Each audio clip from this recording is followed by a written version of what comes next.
Siapkan hatiku Tuhan untuk dengar firman-Mu. Berdoa adalah salah satu praktik yang paling mendasar dalam kehidupan orang Kristen. Namun, banyak di antara kita mungkin bertanya, apa gunanya berdoa? Jika Tuhan sudah mengetahui segalanya, mengapa kita perlu berbicara kepadanya setiap hari? Mari kita bersama-sama memahami apa yang Alkitab ajarkan tentang manfaat dan pentingnya doa. Sebuah ilustrasi. Ada seorang anak kecil entah keturunan berapa dari Adam saat bermain di hutan bertemu dengan seekor singa.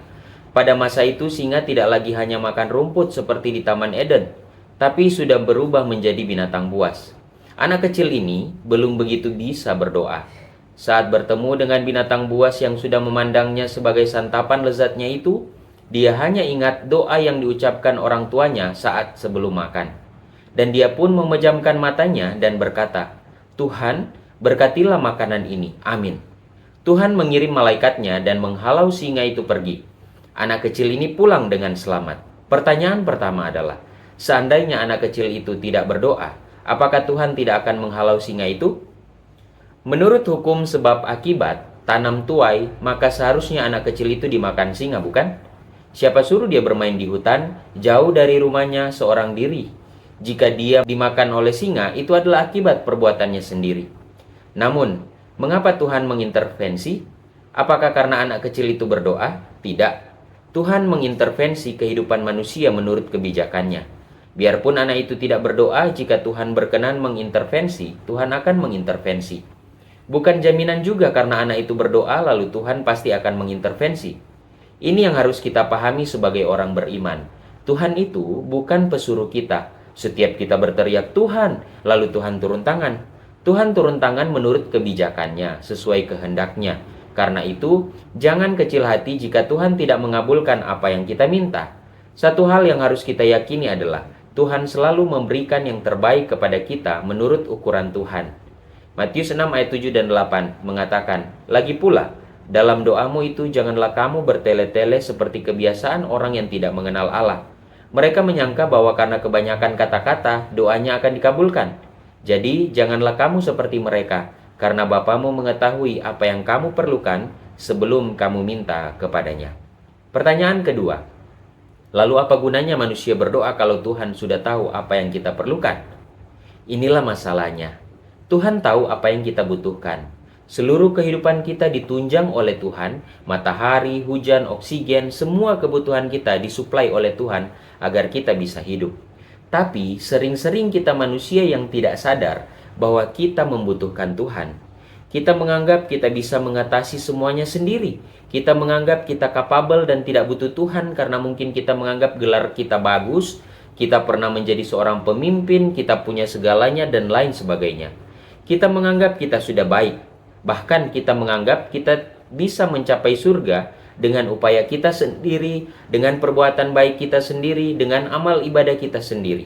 Sebenarnya inilah inti seluruh ajaran Kristen, yaitu Tuhan menghendaki kita berserah total kepadanya, baik untuk kehidupan yang sekarang ini maupun untuk kehidupan kekal nanti.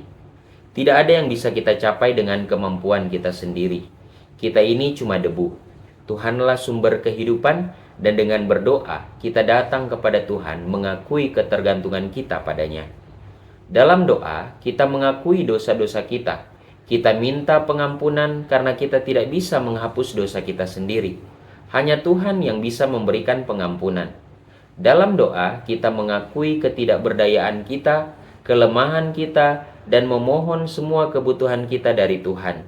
Bukan karena Tuhan tidak tahu apa yang kita butuhkan, tapi Tuhan mau kita tahu bahwa apa yang kita butuhkan itu hanya berasal daripada Tuhan. Pertanyaan ketiga, dan pertanyaan ini yang seringkali ditanyakan oleh orang-orang yang merasa sudah melakukan segalanya, sudah setia, sudah paling dekat dengan Tuhan. Pertanyaannya begini, tapi mengapa banyak orang yang tidak berdoa, bahkan mungkin tidak mengakui kehadiran Tuhan, tetap bisa hidup makmur dan sukses? Jawabannya adalah karena Tuhan itu baik. Mari kita lihat apa yang ditulis dalam Lukas 6 ayat 35. Tetapi kamu, kasihilah musuhmu dan berbuatlah baik kepada mereka dan pinjamkan dengan tidak mengharapkan balasan. Maka upamu akan besar dan kamu akan menjadi anak-anak Allah yang maha tinggi. Sebab ia baik terhadap orang-orang yang tidak tahu berterima kasih dan terhadap orang-orang jahat. Perhatikan, ayat ini sama sekali tidak berkata bahwa orang-orang yang tidak tahu berterima kasih dan orang-orang jahat itu akan boleh masuk surga dan menerima hidup kekal. Ayat ini hanya mengatakan bahwa Tuhan tetap baik kepada mereka selama mereka hidup di dunia ini, karena Tuhan itu memang baik.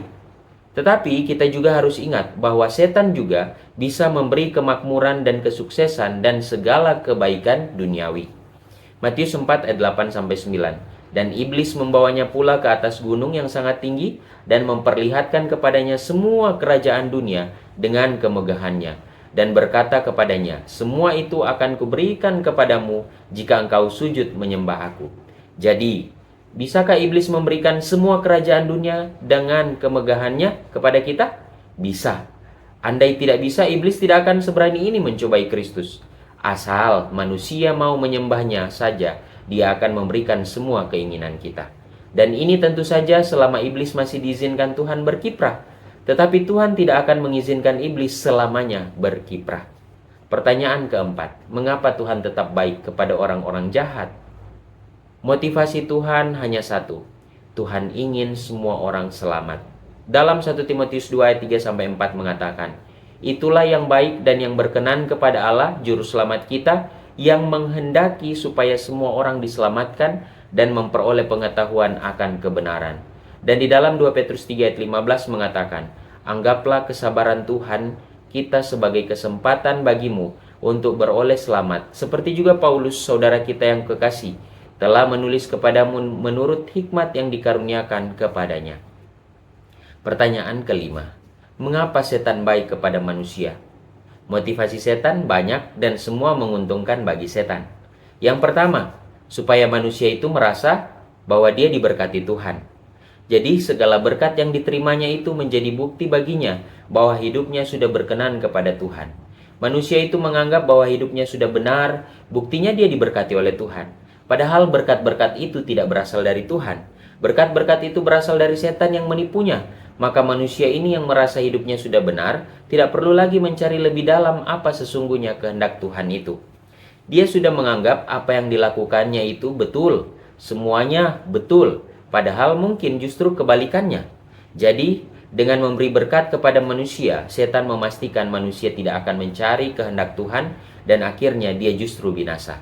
Yang kedua, kemakmuran dan kesuksesan membuat manusia jauh dari Tuhan. Inilah alasan-alasan setan. Ada begitu banyak hal yang harus dilakukan manusia demi menunjang dan menambah kesuksesannya. Ada begitu banyak benda yang bisa dibelinya sehingga setiap hari dia disibukkan dengan mengumpulkan harta benda duniawi untuk dinikmatinya. Dia menjadi begitu sibuk menikmati kesuksesannya, dia tidak punya waktu untuk Tuhan lagi. Cukup doa singkat saja setiap hari sebelum tidur atau mungkin itu pun tidak, karena sudah lelah, toh Tuhan mengerti hatinya. Tanpa disadari, semakin lama manusia itu semakin jauh dari Tuhan dan suatu hari dia hilang dari Tuhan. Bagi manusia yang tidak bertuhan, kemakmuran dan kesuksesannya merupakan prestasinya sendiri. Ini membuktikan bahwa tanpa Tuhan pun manusia bisa berjaya asal dia sendiri mau bekerja keras. Dan kesimpulan dari pemikirannya adalah Tuhan memang tidak ada. Asal kita hidup baik, hidup benar saja, semuanya berjalan dengan lancar. Jadi setan tidak merasa rugi memberi manusia kemakmuran dan kesuksesan selama itu menjauhkan mereka dari Tuhan dan kebenarannya. Apa yang 1 Petrus 5 ayat 8 katakan? Sadarlah dan berjaga-jagalah. Lawanmu si iblis berjalan keliling sama seperti singa yang mengaum-ngaum dan mencari orang yang dapat ditelannya.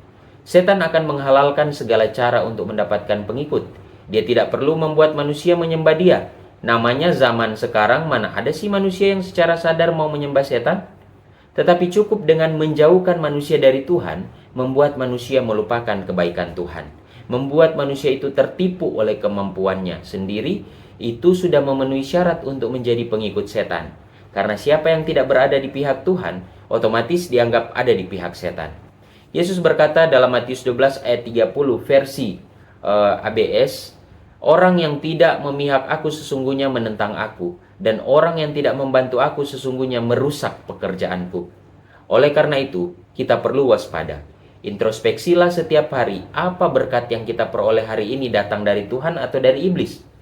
Jika berkat-berkat itu menjauhkan kita dari Tuhan, jika berkat-berkat ini membuat kita melupakan Tuhan, membuat kita terperangkap sarang laba-laba keduniawian, segeralah berbalik kepada Tuhan. Rajin berdoa, rajin belajar Alkitab, maka Tuhan akan menyatakan kehendak-Nya. Semua yang dinyatakan Alkitab itu adalah kebenaran. Jangan ada kebenaran yang ditolak walaupun itu tidak sesuai dengan kehendak kita. Pastikanlah selalu bahwa kebenaran Tuhan yang berlaku, karena hanya kebenaran Tuhanlah yang akan menolong kita untuk mencapai surga. Tuhan memberkati kita semua.